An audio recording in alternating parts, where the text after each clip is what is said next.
Alors, bonjour à toutes et à tous, Madame la Ministre, Monsieur le Directeur Général et Mesdames et Messieurs. Bienvenue à Gentilly.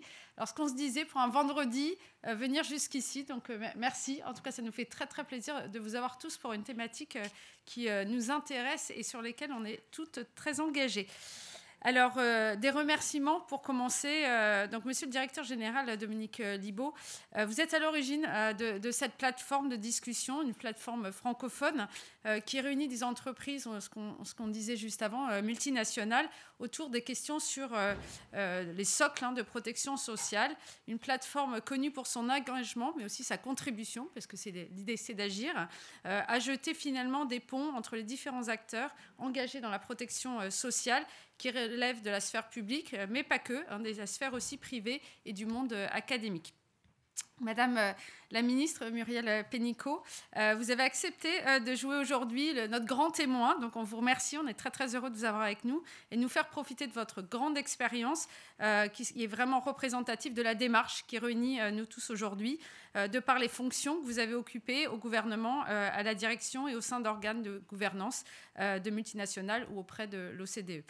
Également, l'Organisation internationale du travail pour leur accompagnement de longue date et l'ouverture portée sur le monde et l'international, mais aussi toutes les entreprises à qui je souhaite encore une fois la bienvenue, le Global Business Network, mais aussi donc, des sociétés bien connues de vous tous, Kering, L'Oréal, Saint-Gobain, Engie, Legrand, et j'en oublie, et on en espère de plus en plus.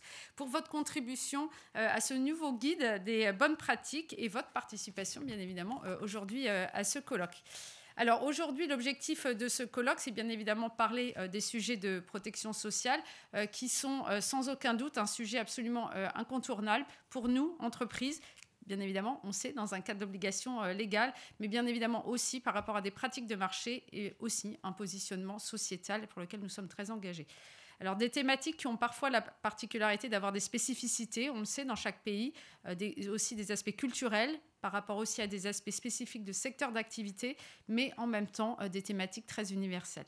C'est une des raisons pour laquelle on observe aujourd'hui, et dans la précédente décennie, une montée en puissance d'une approche globale visant à mettre en place des socles minimaux de protection sociale dans un esprit de cohérence et d'équité au sein des groupes internationaux. Alors, fort de ce constat, EN3S, en partenariat, je le disais, avec l'OIT, ont mis en place les conditions favorables au partage de bonnes pratiques entre entreprises françaises, francophones, implantées à l'étranger. Et c'est le résultat de cette démarche, initiée en 2017, qui nous réunit, nous tous, aujourd'hui. Alors, quelques mots sur Sanofi, sur cette thématique. En tant que présidente de Sanofi en France, je me fais le plaisir de partager certaines thématiques. On est évidemment très fiers et honorés de vous recevoir autour d'un projet qui nous engage, qui nous unit dans ces locaux à Gentilly, qui ont été aussi revus dans cet état d'esprit pour être sûr qu'on puisse engager nos collaborateurs dans le bien-être avec une qualité de vie au travail. Alors, j'ai conscience qu'il peut vous paraître évident pour une entreprise travaillant dans la santé d'être sur ces thématiques-là. Bien évidemment, entreprise de santé, mais aussi acteur de prévention et de soins. Mais on s'engage tous les jours. On n'est pas parfait, on aimerait bien, mais on sait qu'on doit encore aller plus loin sur la santé et le bien-être de nos employés, de leurs familles et de nos patients. Donc, c'est la mission qu'on se donne tous les jours, nos collaborateurs, et de faire du bien-être, en fait, une priorité. Alors, c'est vrai que ma perception et les exposés que vous verrez ce matin vous convaincront certainement qu'adopter, mais surtout mettre en œuvre une politique mondiale de bien-être relève de plus en plus d'une stratégie d'entreprise que de son appartenance finalement à un secteur comme nous de la santé, mais donc vraiment plutôt une conviction et une stratégie. Alors, à titre illustratif, je voudrais juste vous partager quelques exemples pour commencer cette matinée. Et après, je vous laisse en des mains bien plus expertes que les miennes. Donc, chez Sanofi, nous avons commencé ce cheminement il y a 10 ans environ pour garantir à tous nos collaborateurs dans le monde un standard minimum en termes de couverture d'assurance, de qualité, d'accès aux soins. Et ça, bien évidemment, à travers une mise en place d'une couverture santé complémentaire au système de sécurité sociale de chaque pays. Nous avons aussi refusé un questionnaire médical pour obtenir cette couverture, un refus d'exclusion du fait de conditions préexistantes pour les nouveaux employés et les nouveaux contrats, un refus d'exclusion de conditions préexistantes telles que le VIH, des maladies chroniques ou les risques de guerre ou de terrorisme. Une obligation de mettre en place un capital d'essai minimum de 2 ans de salaire, et implémenter également, mais gérée par le global, une société de réassurance interne dédiée aux couvertures locales de santé-prévoyance.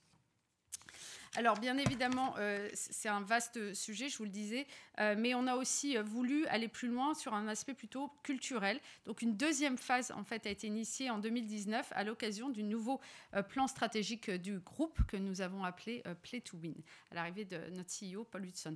Alors, cette évolution, elle est venue compléter la démarche globale avec une volonté d'être plus holistique sur le bien-être au travail.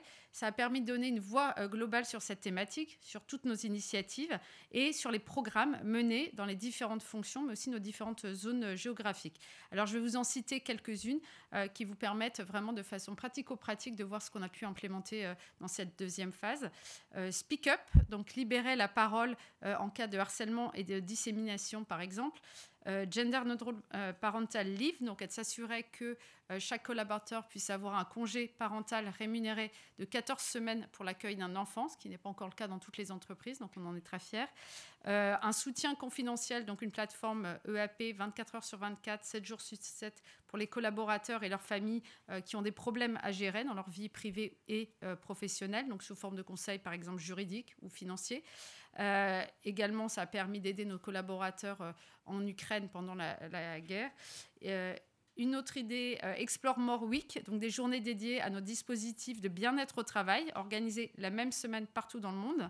Your Voice, notre célèbre survey d'enquête annuelle qui nous permet de voir le degré, bien évidemment, de satisfaction, mais aussi de stress, de reconnaissance et d'avoir un retour de nos collaborateurs.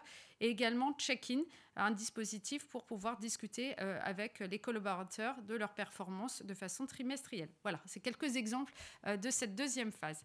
Alors sur ce colloque, bien évidemment, j'imagine que vous allez parler d'initiative, puisqu'on sait que ce n'est pas toujours très simple. Il y a aussi une grande complexité dans l'aboutissement de choix et leur mise en œuvre. Donc, il s'agisse de la diversité des acteurs à mobiliser, pas toujours simple. On parlait juste avant de décloisonner, mais aussi des contraintes liées au business. Encore une fois, je disais des spécificités culturelles ou des spécificités propres à chaque pays. Donc, je vais laisser la parole à M. Damon, à qui il revient la lourde tâche de vous guider dans ce parcours et cette discussion. Et je vous remercie pour votre attention. Au revoir.